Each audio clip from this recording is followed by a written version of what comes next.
taking time to join this webinar.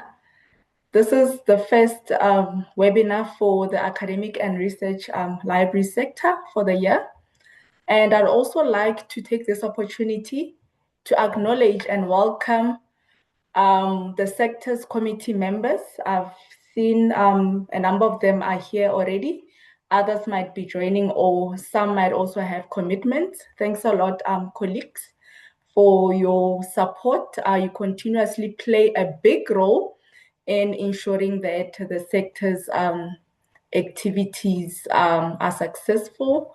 And I'd also like to acknowledge some of my fellow board members. I've seen Memadi Tipi is here as well. Welcome, Memadi Tipi. Thanks a lot for joining the session. Colleagues, this is not a formal session where we will be presenting, but it'll be an informal shared conversation rather than a formal presentation. So please feel free to use the chat option. Aphelele, is it enabled now? Hi, Austina, yes. Oh, okay, thank you. Yeah, so you can use the chat option. You can raise your hand and unmute yourself should you want to engage us. So you are most welcome to participate in various ways. Colleagues, as I've just highlighted that this is our first webinar for the year. Most academic and research libraries are now preparing to welcome first-year students across the country. And as we might be aware, colleagues, first-year students are not just one single group. So we can't actually rely on one method because times are also changing as well. And these students also arrive with different backgrounds from different contexts as well. So we also need to think of ways to engage these students. But in some instances, it might be difficult because what works for one might not actually work for the other. So that's why we are here to engage on best practices, where we can just think of ways to engage this diverse group of students. Some of these students have different levels of confidence. Some you'd find that they might not have been exposed to technology as well. And while the term digital divide is the digital native is often used, but today we are going to gently question what that really means in practice. Because in most instances, our focus is for the Gen Zs, the digital natives, especially when it comes to orientation. But what about a 35-year-old who last completed grade 12 10 years ago, and they're only starting their first year this year? What about that type of a user? How do we help them transition from the gap that they took from studying all those years so that they can also understand what we are all about as the library? Before we go any further, colleagues, I just want us to start with something very light but intentional as well. There's a short video that we're gonna play now. Some of you might have seen it or engaged with the or used it rather before. This was actually one of the resources that I used years back while I was still at Varsity College, which actually served a purpose, especially when it came to library orientation. So this is a video that has been created by librarians for orientation purposes. And colleagues, as we watch and listen, let's not only focus on the choreography on this video or the music, but we also need to think about the message that the librarians are trying to convey to the users, either on accessing library resources, spaces, and so forth. And it's good. Actually, this video is quite old, colleagues. You'll also notice that in some instances, they refer to some of the resources that we no longer use, but it can actually give us an idea of how to approach library orientation. And for some institutions, they've also adopted various ways, like, for example, multimedia tools as well, such as TikTok. I know Stellenbosch has really been engaging on TikTok as well, just creating engaging videos. So I think this also presents an opportunity as well for us to look beyond how we conduct orientation. So Apelele, can you please assist with the video?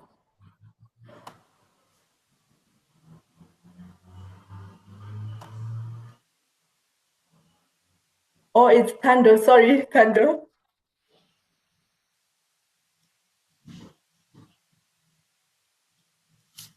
Can you enable the sound?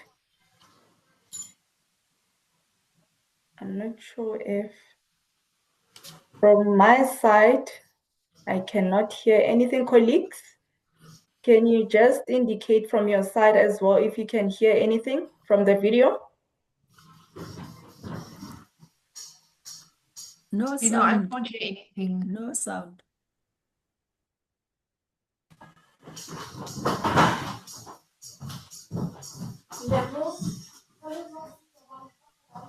You can, Tando?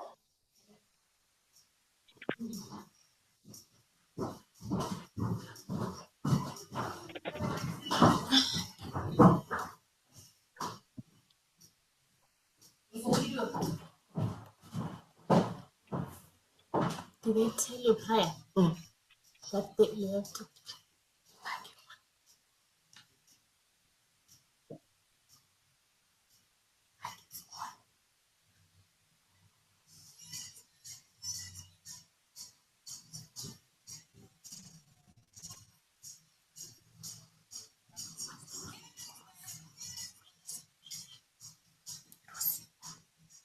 No, it's not audible. I think colleagues, for the sake of time, or let's just give her a few minutes to just figure it out. But I'm also going to just attach the link on the chat as well so that you can go back to the video.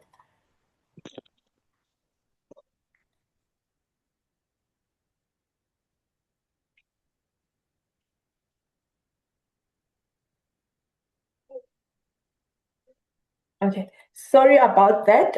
It would have been nice if we could hear from that video, and also the message that those librarians are trying to portray. But I've just pasted or shared the link to that video that you can just go through at your own time. Thanks a lot, Ingrid, Teresa, for that. Okay, so colleagues, as we continue with the session. As I've stated in the beginning, that this is not going to be a presentation, but rather a conversational session where we share best practices on how to improve on orientation, how we offer orientation basically across our institutions as well. And I think we also need to see if we can also compare practices from our institutions, because what might work for UFS might also work for Northwest University or vice versa. So it's best that we create such platforms for us to engage on issues that are affecting us as librarians, as we continue to design programs to support teaching, learning, and research. So there's also a poll. Kando, can you please just share the poll so that it can help us to um, take the conversation forward. So colleagues, on the screen, there's a poll that we can quickly complete.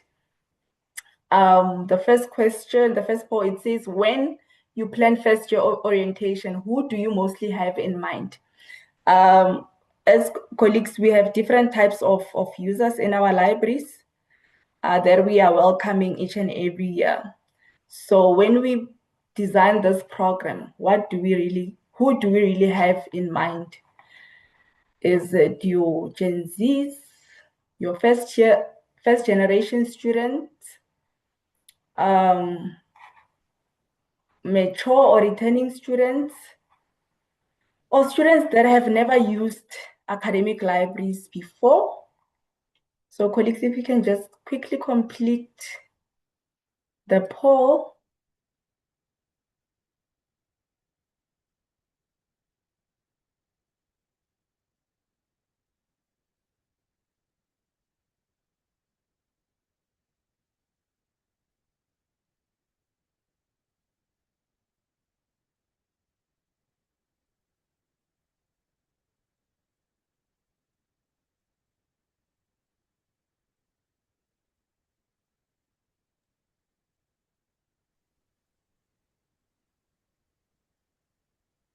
Colleagues, I don't think that will take us much time because we are only selecting one option there. I suppose we are all done. If you are not done, can you just indicate if you are not done with the poll?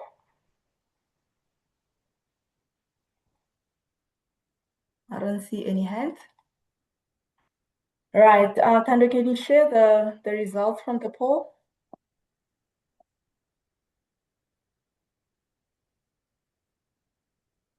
Okay. So there's currently 77 participants in this webinar, and these are the results. And looking at this, it seems as if when we design our orientation programs, we mainly have students that have never used or students that are new to academic libraries altogether, and also those that have said all of the above. So colleagues, we also need to ask ourselves as to, for example, the programs that we do we really develop targeted sessions, or the activities within the orientation program, are they really targeting certain groups, or are we actually using a blanket approach? I will now open the floor for engagement so that we can just share how are we planning for all of these. Okay, let's start with those that have said that they mostly consider those that are new to academic libraries. How do you plan for those type of students? What type of activities within the program do you develop for such students? The floor is open. You can raise your hand, you can unmute yourself, or you can even use the chat option. If we are saying we are developing these programs, majority have said that they develop these programs with students that have never used academic libraries altogether in mind. So can we have some engagement from the respondents? There's quite a number of these 27 people have said that they mostly plan these programs with these type of users in mind. Can we hear your further engagements or your further inputs with regards to this? Colleagues, this is supposed to be a conversational webinar. I also don't have all the answers. I'm looking to learn from you. We are all looking to learn from one another. Can we just engage and participate?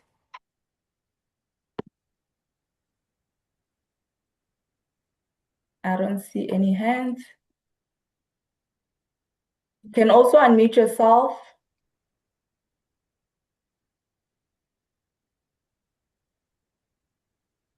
Okay, I see a hand from Dombi. Please go ahead, Dombi. You can unmute yourself.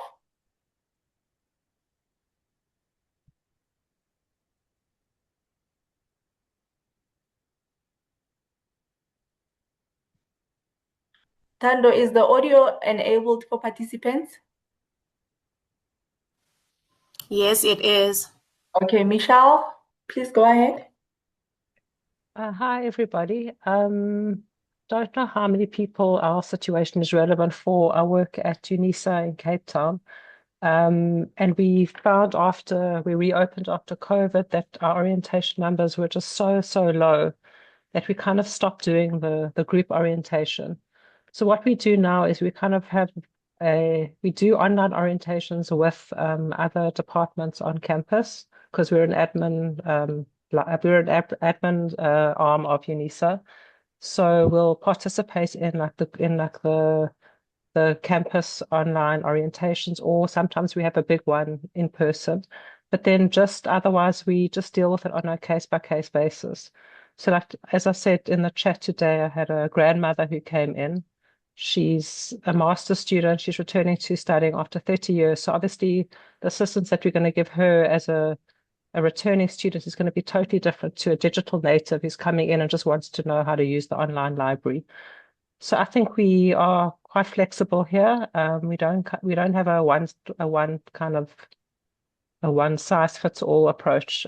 We just try and tailor to each individual student who comes in. Interesting, Michelle. Thanks a lot for sharing that. And I'm glad that we also got to hear um, from one of your practices from UNISA as well. And most of the universities, I stand to be corrected. When it comes to orientation, it's mostly in person. So, what happens after the orientation program, the official orientation program of the university? Does orientation end there? Do we end there, or do we continue throughout the year? Because you'd find that in most cases, these students are tired. They are exposed to a lot of information overload. How do we ensure that throughout the year they get information, critical information that they need? Also bearing in mind that we also have continuous information literacy training sessions that we offer to these students. Some of them might not even have an opportunity to attend, or others might not even see them as important sessions that they need to attend as well. So those are things that we also need to be cognizant of. Dombi, I'm not sure if you can speak now. Dombi, you were muted earlier on.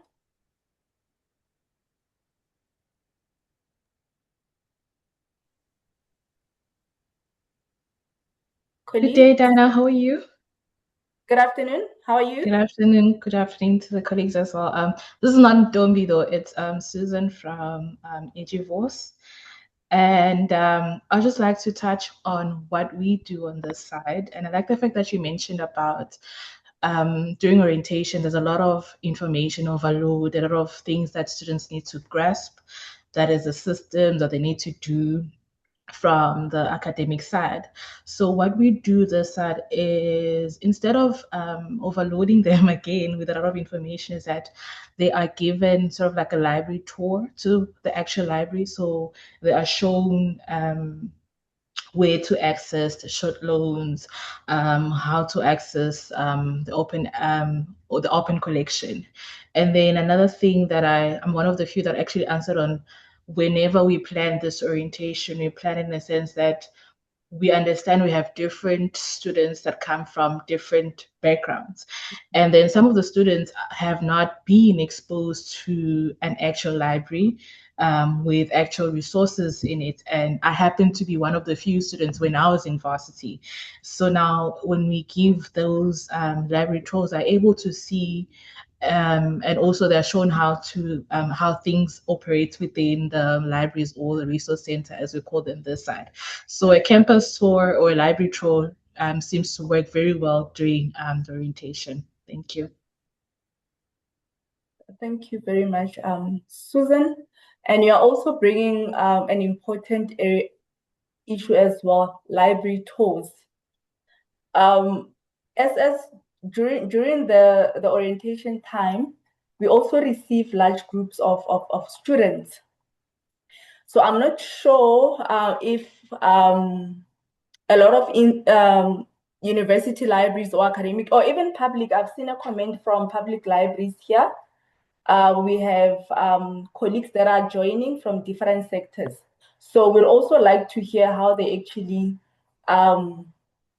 conduct orientation. It will be interesting to learn because you'd find that some of the practices that they engage on might be applicable to other environments as well. So, colleagues, any further comments?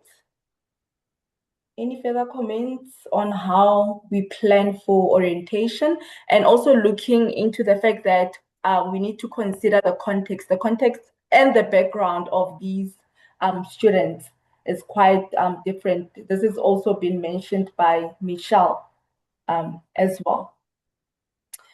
You note the comments on the chat. You can also continue, colleagues, sharing your feedback. I'm not sure if there's anyone who'd like to engage further. You can unmute yourselves, colleagues.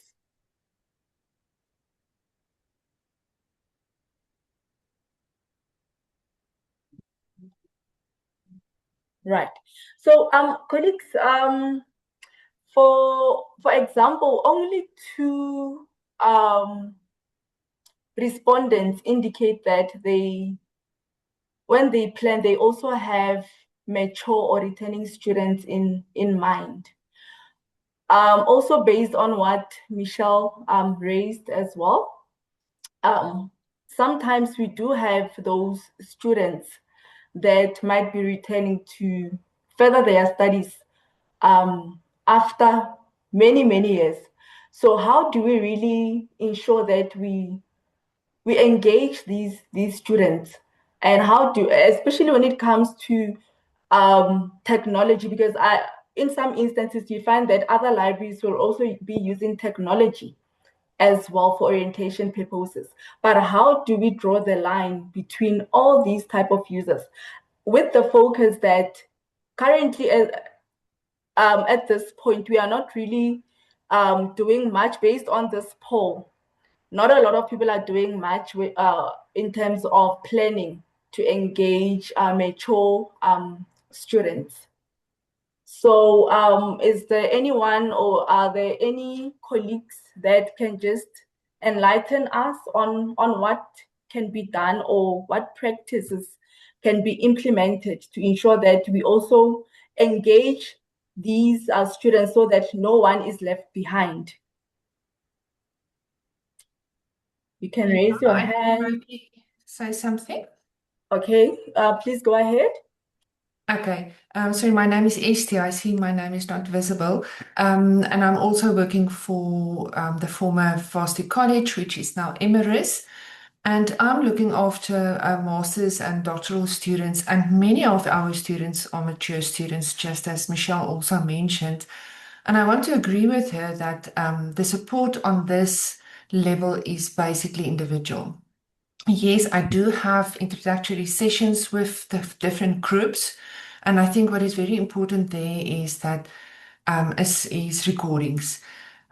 You need to have a proper recording which students can refer back to. I did my honors 36 years ago and decided to do my master's with UWC now. So I'm almost done. But every now and then I'm referring back to the library's recordings. I have them all on my Google Drive and I refer back to them. So I think for a mature student, the problem is that some of our mature students, they are in class with someone who did their honors last year, they finished with their honors degree last year. So it's a very there's something of everything in a group. But to cater for a mature student, they definitely need something they can refer to back again and again. Thanks, Dina. Thanks a lot for that comment. So basically, from what you've shared, it's not one size fits all. Because in a setting, you find that there are different students from different backgrounds, different levels of education. Also, in terms of technological skill as well, it may vary as well. So, colleagues, I'm not sure if there are any other colleagues that would like to share with us. They are okay. I still see a hand from Dombi. I'm not sure if it's still a legacy hand.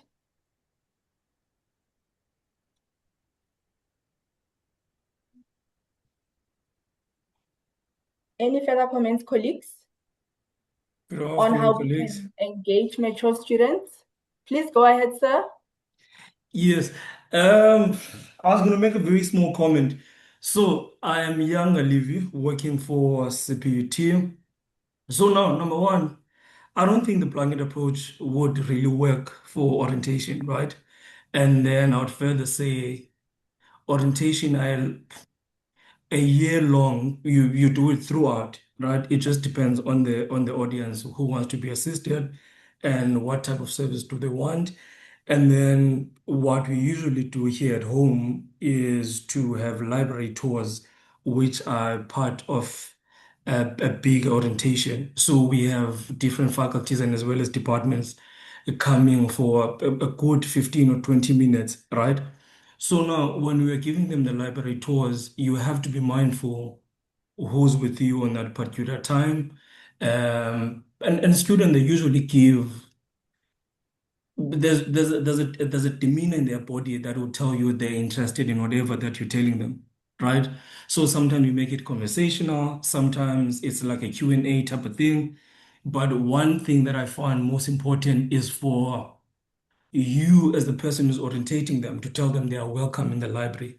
You might not be able to lay out everything and give all the services that is provided by the library, but they must always remember that they're allowed, if they do have any form of questions, they can still come around and ask individually because they might not be interested to talk as they're still new, still learning the environment. So yeah, you have to suss out in order for you to make any form of decision yourself. Thanks a lot, Yanga. And in most cases, we are only given um, not a lot of time to engage with these students as well. So we need to have a structure on what we need to share. At what time do we share that information as well? So also having information packaged in a way that is easy to understand for these students as well in various formats as well, using technology, using media as well, social media, using other channels within our institutions to ensure that we reach out to these students beyond the orientation program. Colleagues, I think we have exhausted this area of planning for different types of users. So when we go back to our respective spaces or institutions, we should always keep in mind that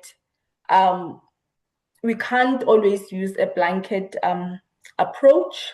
And if whether traditional or hybrid, we can also consider using hybrid methods depending on our context as well.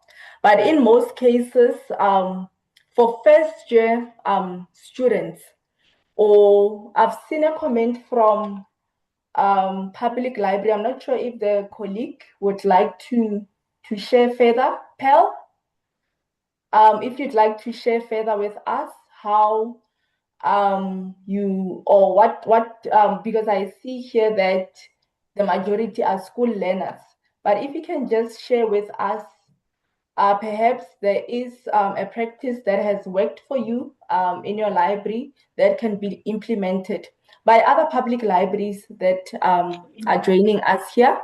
Pearl, do you mind elaborating further? Hi, I don't know if anyone can hear me. Loud and clear. Okay, thank you. Okay, at the public library, we don't necessarily have orientation sessions at a particular time. Every time there's a new membership, um, once the process has been completed and we issue you with the card, that's when we orientate you. Even if we do it 4 or 5 times a day. The only scheduled ones that we have are for defaulters because we usually group them and then we reorientate them to avoid them defaulting again and also to remind them of the library rules, emphasis on the library rules. And because we are a municipal library, we also cater for not just the community's needs, also the staff. During staff meetings, that's when we have a slot where we always invite them over to come to the library.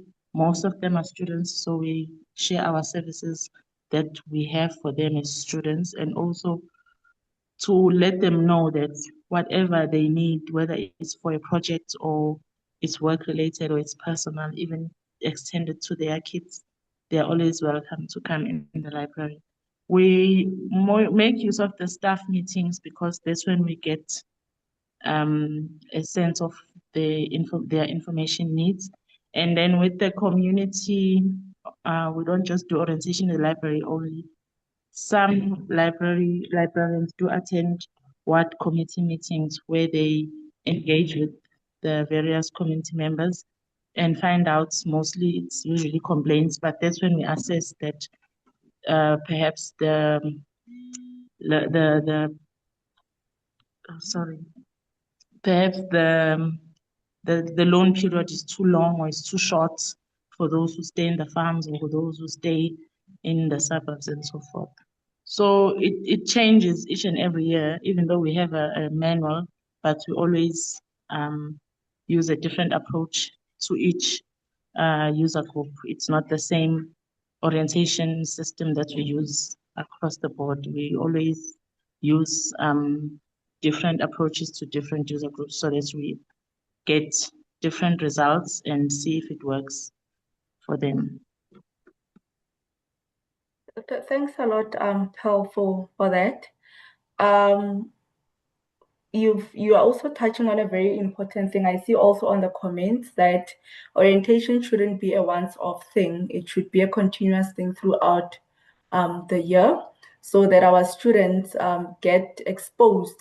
Because from a 30 minutes slot that we might be given, it might not be enough for a student to learn more about other services that we might not really get to engage students on during our library training sessions throughout the year. And with regards to the area of outreach that you have highlighted, getting feedback from these communities, from these users that we are serving, helps us to also plan for how do we really bring them into the library, how do we really develop programs such as an orientation program to ensure that they get the best um, services or they get what our libraries are trying to offer or the services that we are offering to these groups. So I'm not sure if there's also anyone from a public library environment that will also like to share with us or a special library. Ma'am Aditipi, sorry to put you on the spot, but perhaps one of your methods that you might be using for orientation might work in other environments as well. Good afternoon, colleagues. Thank you so much, Mayor Mashiani. Yeah, in special libraries, remember we differ, but I'll talk about what I'm doing here at my work. So here at work, I have staff members, and then staff members, I have to do orientation more on what we are having in the library, the database we are using, and then show them how to use them, how to access the databases, and then yeah, because they're staff members, they've been at the universities, they know about this, but it's for me to go through with them what I have in the library. Thank you so much. Thank you so much. And also that is actually what most libraries are doing in that regard. So the focus is not just on students, but also on staff as well, with regards to raising awareness, inducting them on the use of our resources as well. I saw a hand from PC. Sorry, PC, but your name is not stated there. PC.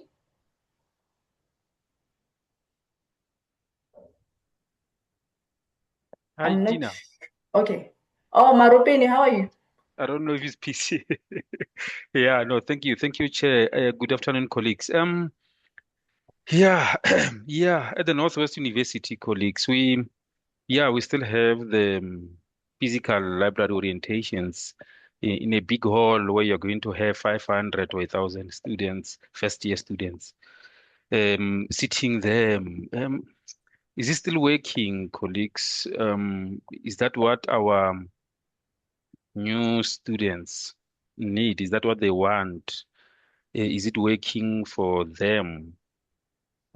Is it boring or is it old-fashioned? What do they need? So I just wanted to touch on that issue of the evaluation forms to say, colleagues, if possible, maybe let's give our users who come for orientation some kind of evaluation forms, asking them about the kind of orientation that they desire. And then, if possible, we have another webinar after a month or two where we can get together now to say, what do the first year students really need in terms of library orientation?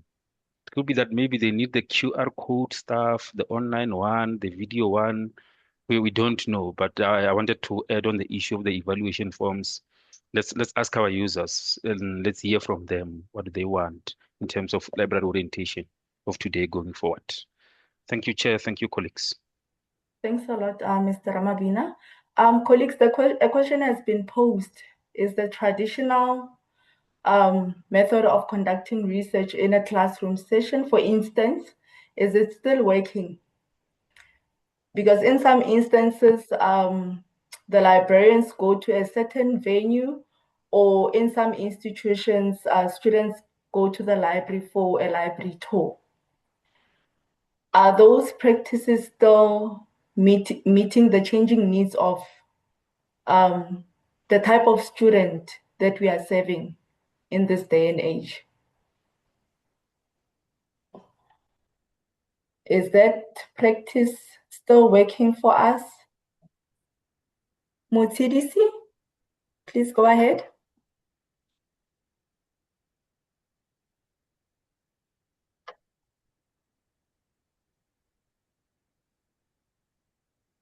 Mutsidisi, you are muted.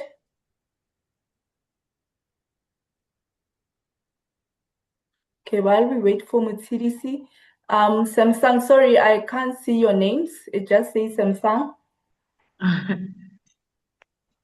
Hi, Austina, it's Tel again. I think when it comes to the question that my colleague just posed, the conventional methods, I think they don't work all the time. Like you notice that while we are busy with orientation, they are on their phones. So I think now that because we are moving towards the digital age, we have Wi-Fi in our libraries. Maybe it would be nice to do a virtual tour once in a while, and maybe a group. We do have a library group where active users who have a clean record are part of that group, where we don't just, it's not just chatting and all fun.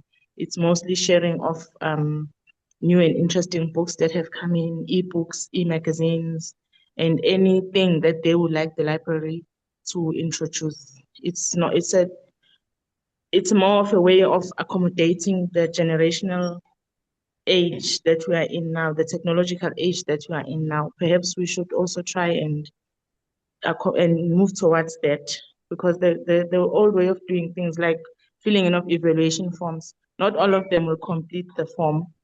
Maybe sending a link after the session and asking them to complete it before they leave, while they're in the library. It would be perhaps an alternative in future. Thank you. Thank you so much. You've also raised a very important item of virtual tours.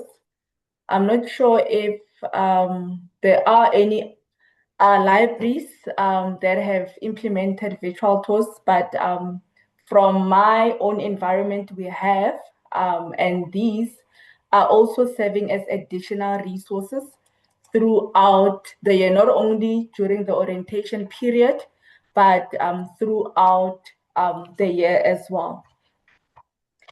So I've just shared a link to our virtual tours on the chats if you'd like to just get an idea or go through these libraries so that you can see what it looks like, and what type of, in terms of the navigation, what it or the type of spaces that it also shows to the users. There was a hand from Kayla. Oh, hi. Yes, that was for earlier on, but I just wanted to give my experience as well, giving a library orientation. So I work for the Central Library at the City of Cape Town.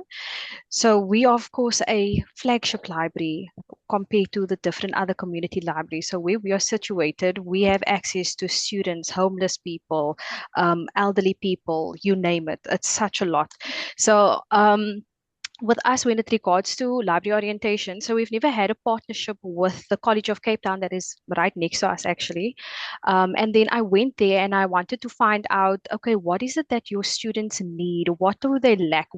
I would ask information questions so that I know where I can basically, let me say, shed light to the services that we have to offer. So with the whole conversation that I had with the lecturers and things, they said that their library does not necessarily sponsor their textbooks. And I was like, but we have a whole reference section about with regards to the undergrad books and things like that.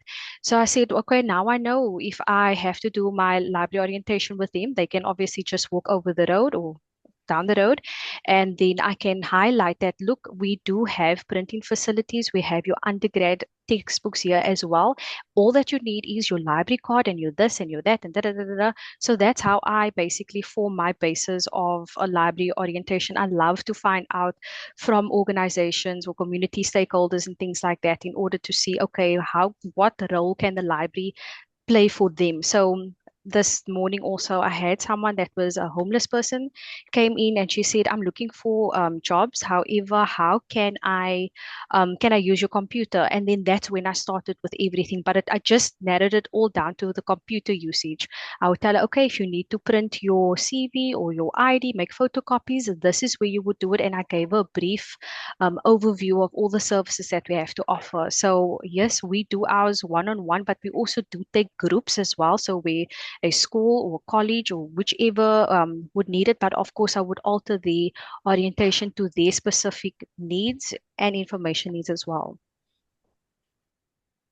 Thank you very much, Kayla, for that.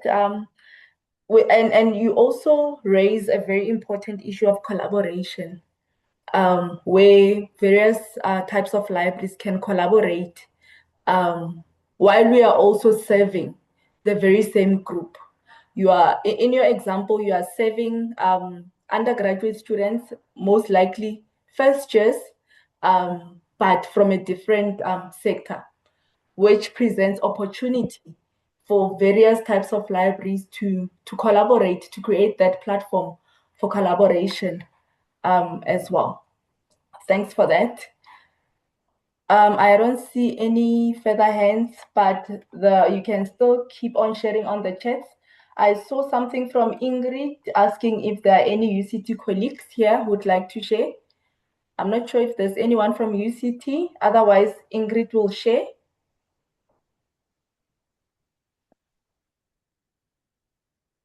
Please go ahead, Ingrid. Okay. All right. So what happens is for the first year certainly there are major as part of the campus tours and that campus or the campus orientation. There is a tour of the library that the orientation leaders bring in. I mean, the library is an overwhelming place. When we then certainly for humanities we are part. They are. I want to call it full lecture.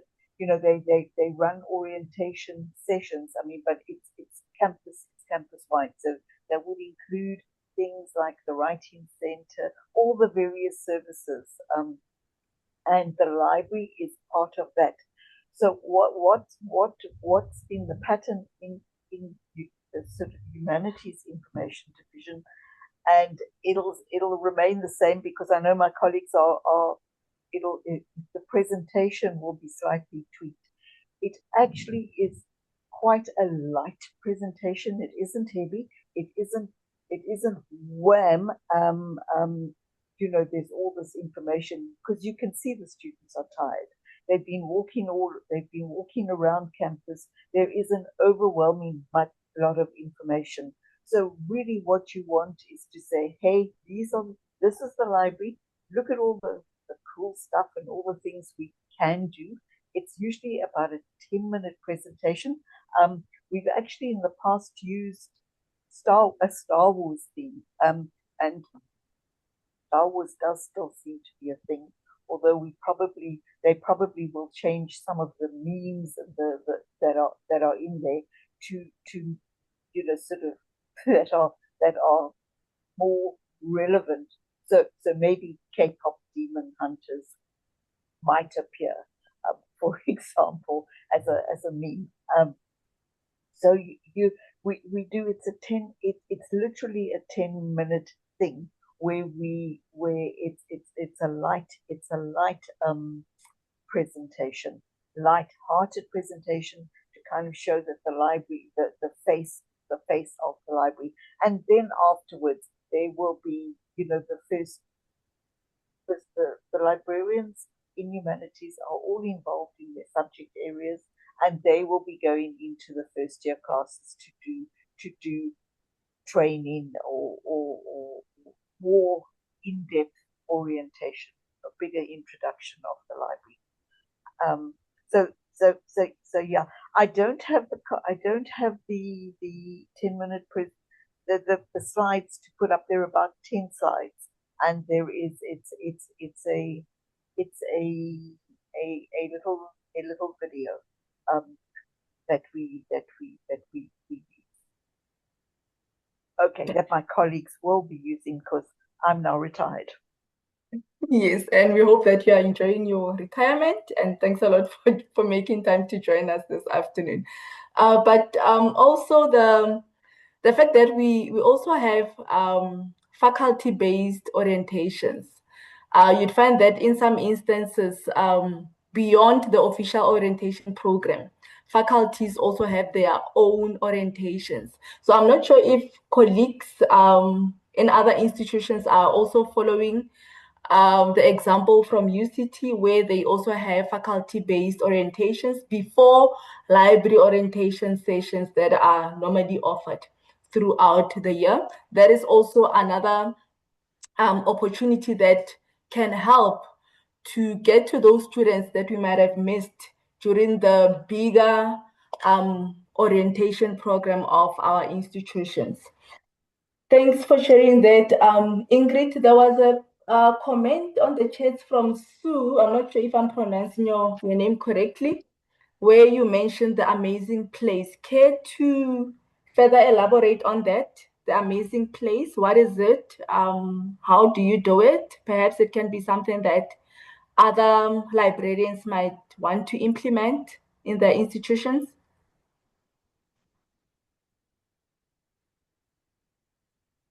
Sue? Sorry to put you on the spot, but it sounds like an interesting initiative.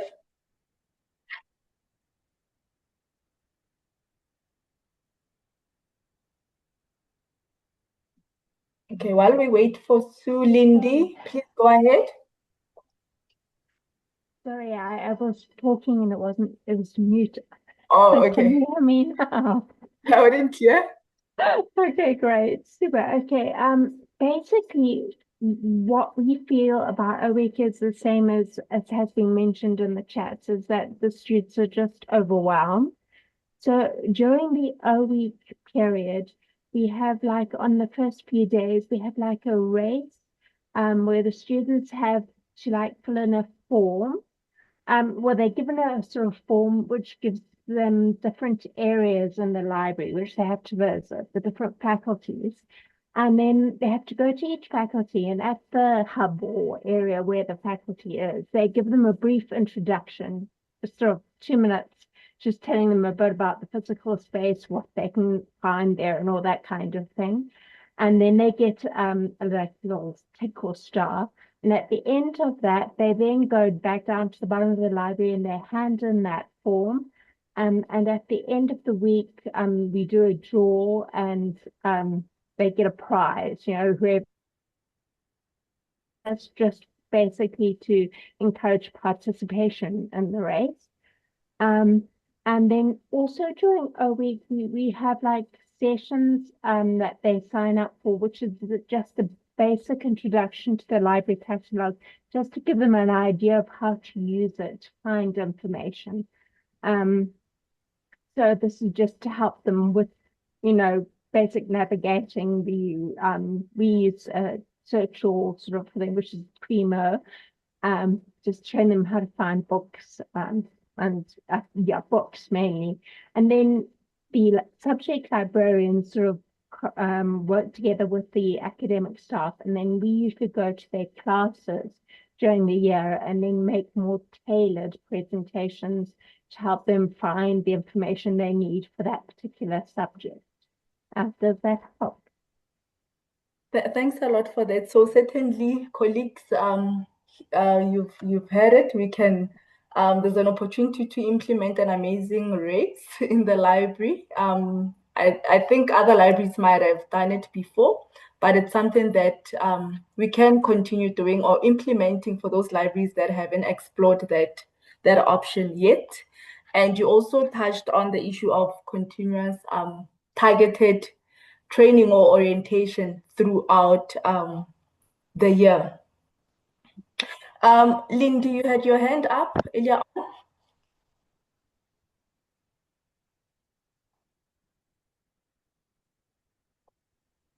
Lindy, you can unmute.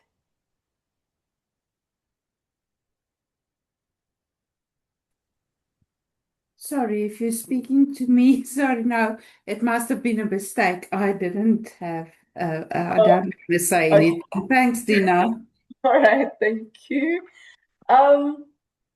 Colleagues, just to share one of our practice from our institution in terms of offering orientation on a continuous basis. We have been working with CTL, where they developed a first-year navigator that has been embedded on a learning management system.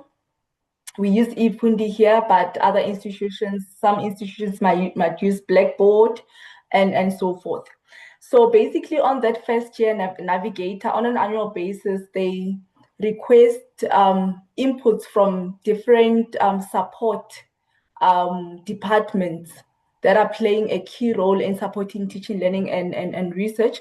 But it's not a lot of information. For example, during the orientation period, for example, for the first quarter, they would need information that would help students to familiarize themselves with that particular department or their services for that point in time as they progress throughout the year with their studies. So it's a targeted type of orientation that targets students according to their university academic calendar as well. So, for example, during exam periods, they would share information that relates to supporting students during that point in time and so forth.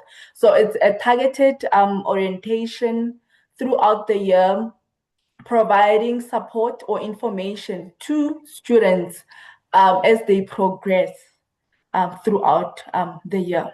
So that's also how we can engage these students throughout the year beyond the official program of beyond the official orientation program of the university. So I thought I should just share that.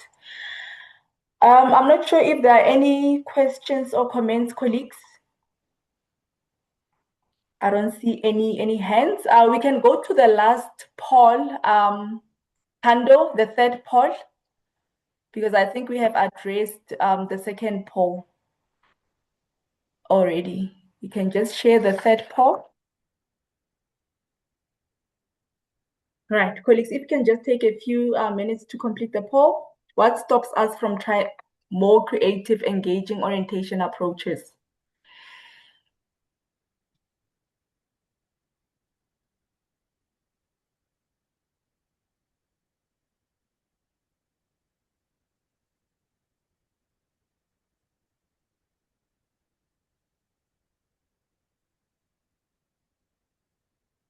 What stops us from trying more creative, engaging orientation approaches?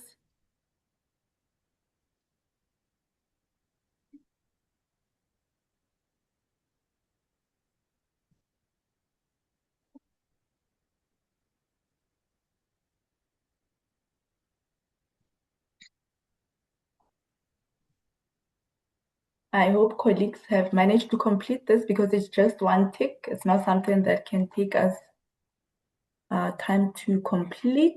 Kando, can you, Yanga? Are you still? Okay, we'll just wait for a few minutes.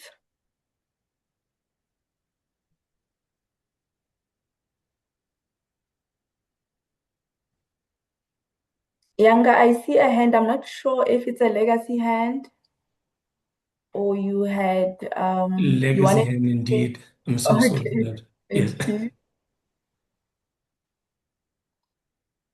All right.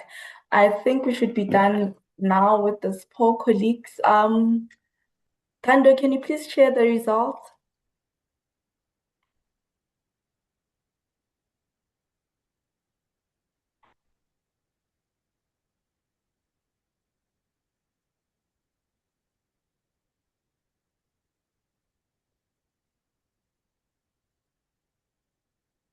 They are not showing on this. Okay, there we go. Right. So based on this, in terms of trying any innovative practices to enhance our orientation programs or approaches, these were the results based on the poll. So a majority are saying that limited time and capacity. That is actually one of the main challenges that we are confronted with during orientation. But how can we mitigate this, colleagues? How can we mitigate this? If there are any more ways that we can implement, how can we mitigate this? Because it comes off as a challenge, preventing us to try implementing innovative practices. How can we mitigate this? Limited time and capacity.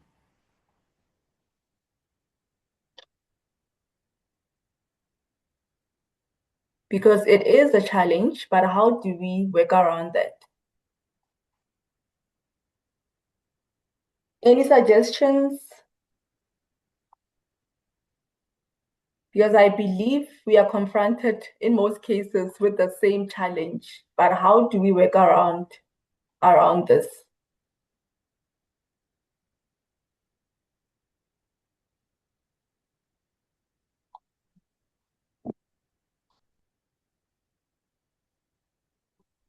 Colleagues, any inputs, any suggestions?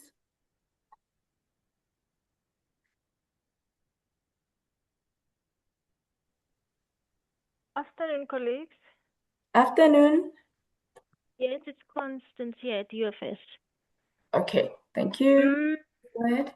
I think generally if we can consider using hybrid sort of way of offering our orientation that is in person as well as online, like you've given us an example in your institution into how you are doing it. And again, use technology to our own advantage to bridge the gap in time so that we work effectively in terms of shortages of staff. And yeah, that's my thinking. Thank you. Thank you very much, ma'am. So hybrid methodologies can help mitigate this challenge, and it also help us to ensure that we are offering orientation on a continuous basis, that it's not a once-off practice that we offer during the beginning of the year, but it's something that we can also share. For example, if we create any videos, orientation videos, links, Ingrid spoke about a light presentation, resources that we can also share with the lecturers, resources that can be embedded onto our learning management system. In some institutions, you'd find that the librarians have access to Blackboard. They have a library page on Blackboard. That's also one way in which you can use that platform to reach students, because on a daily basis, that's a platform that they are using. So also promoting that interface as well for wider reach. You also mentioned social media as well. That's where we can reach these students, especially in groups where we will find these students. For example, the SRC groups, SCC groups on social media. That's where we can also reach these students on by not only focusing on our own library pages, not only focusing on our own library social media pages, but also sharing our content on pages, on student centered pages as well. So thanks a lot, Constant, for that suggestion. Any suggestions, colleagues, how we can mitigate limited time and capacity in offering orientation?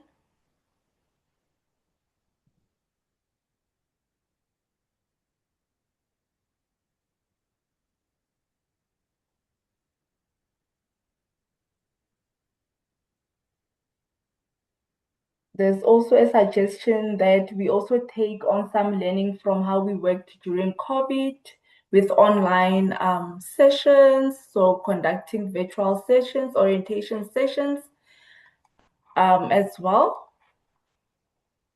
Any suggestions, colleagues? I don't see a hand from my side.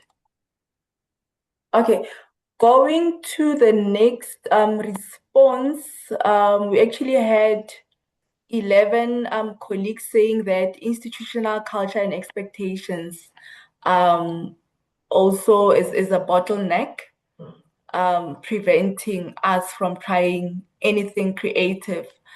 Can we share on some of these institutional cultures that can really be bottlenecks, hindering us from really reaching out or trying anything new that will enhance our orientation practices? Anyone care to share?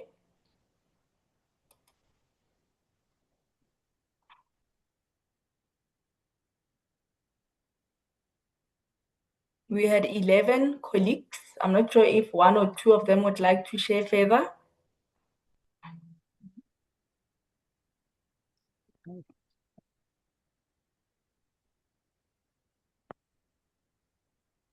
Someone is unmuted. Please go ahead.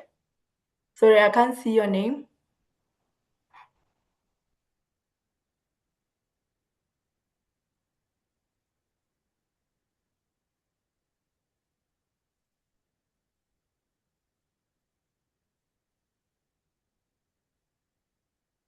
Others have also said uncertainty about what students actually want. So Mr. Ramavina and Pearl, if I remember correctly, they mentioned the getting user feedback to ensure that whatever that we are providing is what our users want. So I'm not sure if anyone would like to engage further on this uncertainty about what students actually want, especially since a majority of these students that will be receiving are from schools and they are now transitioning to higher educational institutions. Do we really know what they want, or are we really or are we really designing these programs based on what we think works for them?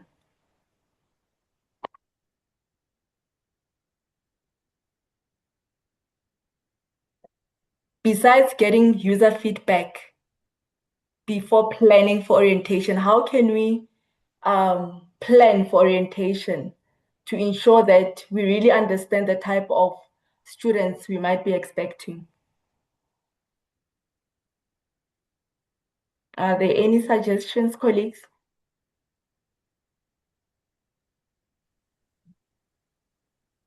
Diana, Susan here again. I think someone did mention something about when we are conducting orientation, we can also let it be faculty based.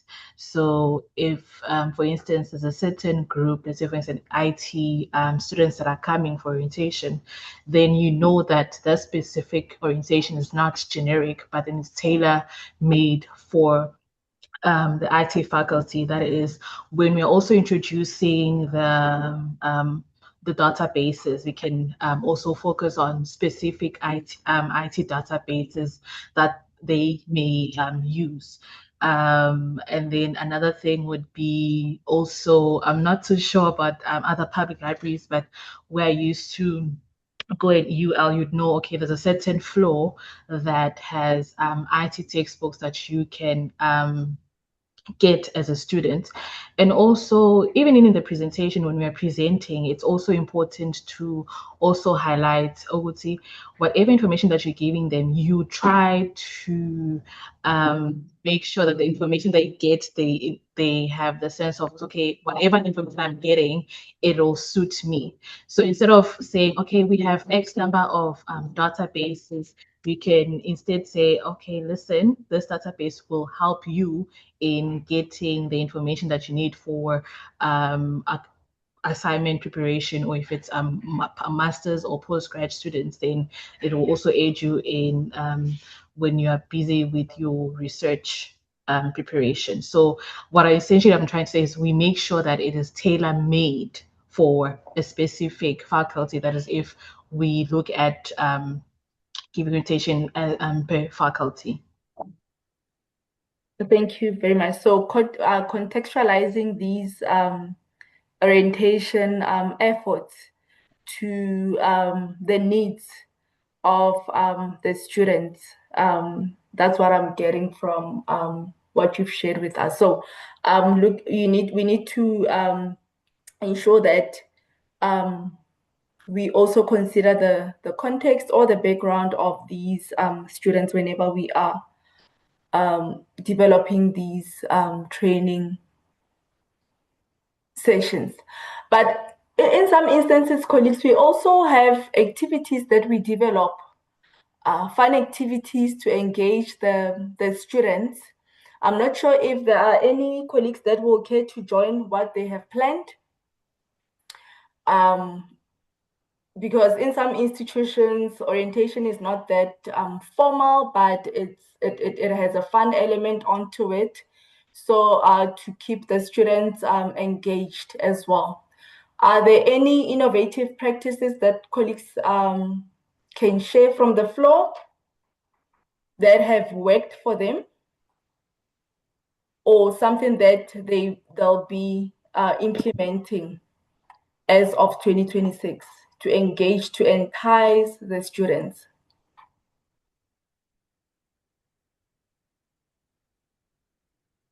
Any suggestions, colleagues?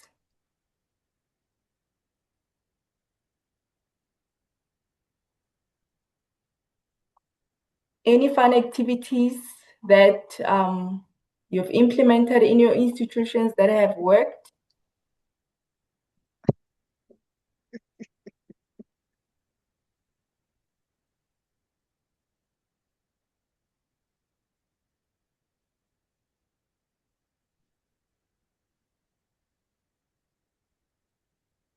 I'm not sure if I can pronounce your name, Naznim. Please go ahead. Sorry if I haven't pronounced it correctly. Naznim, please go ahead. I see you have your hand raised. Okay, thank you, Dean. This is Zoro from CUT. Okay. Yes. So what we have done at CUT, that was last year. So we were out engaging our students. So other than waiting for them to come to that one. So during the orientation of the institution, then we went out to set up the library gazebo, and then that's where we were interacting with the students. Also, we invited our book vendors to join us. In this case, the one that joined us, it was a Fanscape. So they were also with us at the gazebo. So it works very well because the students were able to come and interact with us also to share what is the library all about. So then from there, we then direct them to the library, and then which is now becomes the library tour. That's how we need to reach out to our students. Thank you.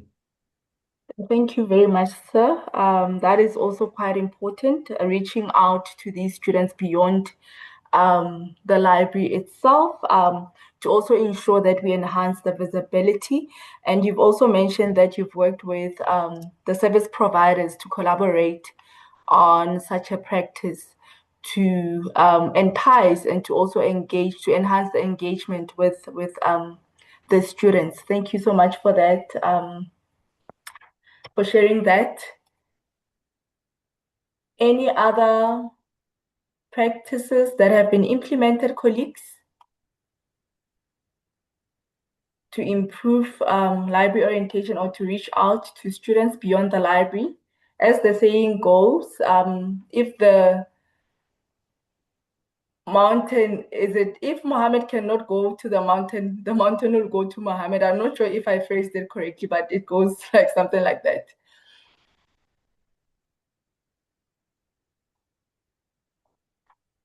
Any other suggestions, colleagues?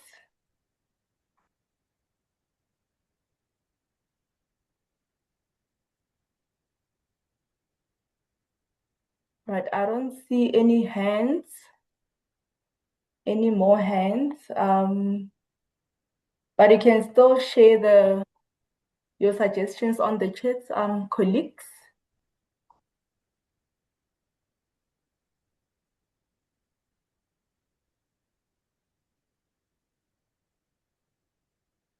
Before we wrap up, colleagues, is there anyone who'd like to add further?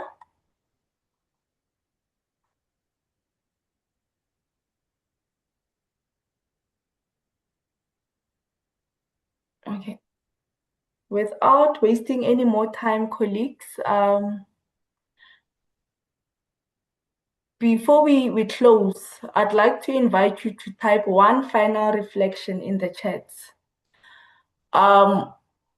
What is one thing that you'd like to rethink or try differently during the upcoming first year orientation? What is one thing that you'd like to try differently during the next orientation program? You can just leave that in the chat. Before we close, just type that and leave that in the chat. Only one thing that you'd like to try differently for the upcoming orientation program. Okay, keep orientation short and sweet. That's good. Introduce some fun element in it. Okay. Virtual orientation.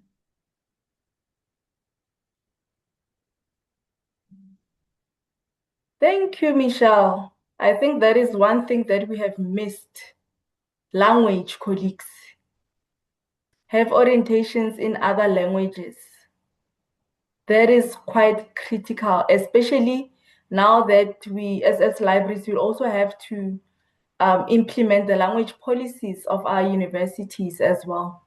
This is quite important. And I also believe that colleagues from public libraries as well, in some instance, they also incorporate mother tongue or indigenous languages in engaging their community. So language is quite critical because you find a first year student that cannot really understand some of the terms that we might be using in either English or Afrikaans as well, or any other language that the university might be using. So language is quite critical. Thanks a lot for highlighting that. Okay, splitting the groups. Okay, there are colleagues, if you go through the chats, you'll also see that colleagues are now sharing those creative or innovative practices that can be shared or that can be implemented during the orientation. Creative bookmarks as a reward for attending orientation. So we should have that reward element in mind when we plan for orientation, because students in one way or the other, they want something. It can even be a pen or a pencil or a lollipop, but they do appreciate. So goodies are quite important. Goodies are quite important during orientation. So yeah, colleagues, if there are no further or additional comments, this brings us to the end of our session. And thanks a lot for your openness, your honesty, and also your willingness to reflect together. And let's continue to have these conversations beyond today. We can continue in our own teams, in our institutions, and also in some of our professional spaces. On that note, colleagues, have a wonderful rest of the day, and goodbye. Thank you so much. Bye. Thank you. Bye. Bye.